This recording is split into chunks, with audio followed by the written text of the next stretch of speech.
కట్టి ఊళ్ళోకి వచ్చనమ్మా చాలారి పూలు పెట్టి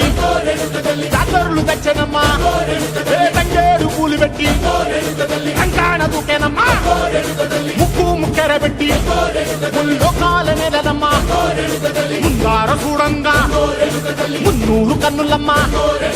వెనుకాల చూడంగా ఏనూరు కన్నులమ్మా సాధు శిస్తులంతా సాగిల బట్టరమ్మా మహారాజు రాజులంతా మొగారిల్లిరమ్మా కోరిక కోరంగా రంగులు పూసినాము ఆశలు తీరంగా ఏసాలు వేసినాము నీకన్నా పెద్ద దిక్కులో కాన ఎక్కడుంది నైవేద్యం పెట్టంగా మా కాడ ఏమిటుంది మనలన్నీ అలకించి వరమీయవే తల్లి కన్నా బిడ్డలను కాపాడవే తల్లి